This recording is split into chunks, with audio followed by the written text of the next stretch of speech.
Bismillahirrahmanirrahim. Assalamualaikum warahmatullahi wabarakatuh. Alhamdulillah rabbil alamin wal aqibatu lil muttaqin ala umuri dunya waddin. Asyhadu an la ilaha illallah wa asyhadu anna sayyidana Muhammadan abduhu wa rasuluhu wa nusalli wa nusallim ala habibil karim sayyidina Mustafa sallallahu alaihi wasallam wa ala alihi wa ashabihi wa man tabi'ahum bi ihsanin ila yaumiddin. Subhanaka la ilma lana illa ma 'allamtana innaka antal alimul hakim. Rabbi shrah li sadri wa yassir li amri wa hlul 'uqdatam min lisani yafqahu qawli. Bismillah ma syaa Allah la yasuqul khaira illa Allah ma syaa Allah la yasrifus su'a illa Allah ma syaa Allah. Maka min ni'matin fa minallahi ma syaa Allah wa la haula wa la quwwata illa billah al-'aliyyil 'azim. Amma ba'du. Yang dihormati tuan pengacara majlis, panjang bacaan dia tadi. Rasa macam tak mau berhenti ya. Yang dihormati, yang dikasihi pengerusi masjid, seluruh dan kuasa, tuan-tuan imam, pegawai masjid, para asatizah, alim ulama, ibu-ibu, ayah-ayah, tuan-tuan, puan-puan sedang hadirin dan hadirat sekalian. Alhamdulillah, puji syukur kita panjatkan kepada Allah Subhanahu Wa Taala dengan pertemuan pada pagi ini. Sebenarnya ada jadual saya pada bulan lepas, bulan 12, ceramah maghrib di sini. Tapi ala kulli hal saya kemalangan basikal. Bulan 11 hari itu putus ligamen dalam lutut ACL. Kemudian saya buat operation bulan 12 hari itu, saya cuti sebulan. Ni kan baru start kuliah balik ni. Bulan 31 bulan 12 hari itu start kuliah balik. Jadi alhamdulillah sallallahu alaihi Muhammad. Ni jumpa balik kat sinilah. Dan insya-Allah dalam proses untuk setting semula qada balik yang ceramah yang tertangguh hari itu bulan 12 itu ni, insya-Allah. Baik. Pagi ni kita nak bincang satu benda berdasarkan kepada buku yang saya susun tu, amalan mengundang rahmat Allah SWT. Rahmat ni merupakan satu benda yang sangat penting dalam kehidupan kita. Sebab tu setiap kali kita doa, apa saja benda yang kita minta dalam doa kita, kita selalu sebut bi rahmatika ya arhamar rahimin, dengan rahmat. Tuan-tuan ambil dulu buku tu, bayang saya kat luar. Sebab dia tak boleh berniaga dalam masjid, Allah marah. Jadi jangan duk bayang dalam masjid. Saya pergi bayang kat luar. Sallallahu Muhammad. Boleh. Tak ada urusan berniaga dalam masjid. Nabi kata orang yang berniaga dalam masjid ni doakan keburukan atas perniagaannya. Tak mau. Tak boleh. Jadi saya tak jual buku ni kat sini. Ni tuan-tuan pinjam buku tu. Jaga elok. Saya pergi bayang kat luar. Sallallahu. Jangan ambil saja pun tak boleh kan. Siang kat saya. Baik, kita nak bincang tentang rahmat dan bagaimanakah cara untuk kita mengundang rahmat. Kita nak jemput rahmat Allah tu mai dekat kita. Baik, buka muka surat yang pertama. Salli ala sayyidina Muhammad. Apa itu rahmat? Apa itu rahmat? Salli ala sayyidina Muhammad. Rahmat dari segi bahasa bermaksud belas kasihan. Dari segi istilah pula, rahmat ialah kebaikan Allah kepada manusia seperti tubuh badan yang sihat, minda yang cergas, jiwa dan yang bersih dan selainnya. Rahmat Allah boleh dirasakan dalam sebarang bentuk, sama ada ampunan dosa, perlindungan, petunjuk dan rezeki. Allah mengurniakan rahmat kepada yang Dia kehendaki.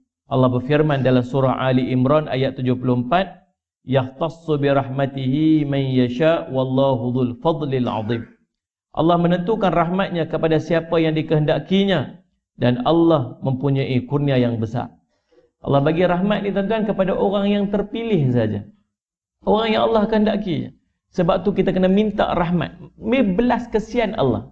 Kita tuan-tuan ingat, matlamat kehidupan kita ialah syurga Allah. Tu kita punya, itu yang kita nak pergi. Situ tempat dia. Dan kemuncak kepada nikmat yang akan kita dapat dalam syurga Allah nanti ialah dengan kita memandang wajah Allah. Pandang wajah Allah ni satu nikmat yang paling besar dalam segala nikmat yang ada dalam syurga. Sallallahu alaihi Muhammad. Dan itulah matlamat kita ni, daripada kita hidup sekarang ni, kita nak yang tu, nak dapat masuk syurga Allah. Tuan-tuan, sallallahu alaihi Muhammad. Jadi dalam kita nak masuk syurga Allah tu ada perjalanan dia. Perjalanan ni mesti sesuai supaya kita tak tersesat dan kita tak terarah ke arah lain daripada menyampaikan kita kepada syurga Allah SWT. Dan perjalanan ini kita perlukan kepada rahmat Allah. Tuan-tuan faham kan? Dia macam lain macam, dia tengok muka dia macam confused ya. Faham kan? Sebab kita tak tahu tuan-tuan. Kita jalan pun kita tak tahu. Salih ala Sayyidina Muhammad. Apatah lagi kalau nanti kesilapan kita buat dalam kehidupan kita menyebabkan kita nanti tersesat. Pergi arah lain, pergi jalan lain. Orang kata jalan sini. Sebab tu tuan-tuan, tuan-tuan boleh main duduk dalam majlis ilmu ni. Ini pun birahmati. Birahmatika ya arhamah, dengan rahmat engkau wahai Tuhan pemurah maha pengasihan. Kan? Salih ala Sayyidina Muhammad. Kita buat hebahan, kita buat poster, kita buat banner kan, kita jemput orang mai program untuk muslimat tahun ni nak buat bagi jadi lelaki-lelaki. Tapi saya nak tanya, banyak ni saja kan lelaki-lelaki yang duduk kat taman ni saja saya nak tanya. Dah tekan Syekh Syahmat ni yang duduk kat sini muslimat. Bukan semua orang sini ni ada dulu Taman Putera Perdana ni mai. Salih ala Sayyidina Muhammad. Saya nampak muka-muka orang Taman Putera Perdana, the familiar faces ni. Kemudian Sayyidina Syekh Muhammad. Faham tak? Habis Syekh Syahmat, yang mai ni pasal apa? Yang mai ni ialah orang-orang yang dijemput oleh Allah untuk duduk dalam majlis yang membawa kepada jalan yang nanti boleh masuk syurga Allah. Bukan saya sebut, Nabi SAW sebut, man salaka tariqan yaltamisu fihi ilman sahalallahu li bi tariqan al-jannah. Siapa yang tempuh satu jalan untuk dituntut ilmu Allah, maka Allah akan permudahkan jalan dia untuk masuk syurga Allah. Sallallahu alaihi wasallam Muhammad. Tuan-tuan, habis itu kita yang buat option tu kah? Kita yang P tu kah? Nah, Nabi SAW kata apa? May yuridillahu bihi khairan yufaqihu fid din. Kalau Allah nak kebaikan pada seorang tu, Allah akan faqihkan dia dengan agama. Allah akan bagi kefaqihan tu kepada agama, kepada dia. Maksud dia apa? Perjalanan tu Allah yang susun, Allah yang jemput, Allah yang pilih. So dalam ramai-ramai orang yang duduk di sekitar ni, Allah pilih kita untuk duduk dalam majlis dia yang pemudahkan kita untuk masuk syurga Allah. Syukurlah. Faham tentang silap Syahmat? Salih ala Syahmat. Jadi maksud dia, dalam perjalanan kita nak balik ni, kita perlukan kepada rahmat dan kasih sayang Allah. Allah bagi kita kesihatan, ini rahmat Allah. Nah, salih ala Syahmat Muhammad. Allah bagi dekat kita ni jiwa yang bersih, akal yang cerdas, tubuh badan yang sihat, kelapangan. Ni semua dengan rahmat dan kasih sayang Allah. Tuan-tuan sekalian, sebab tu Allah kata apa?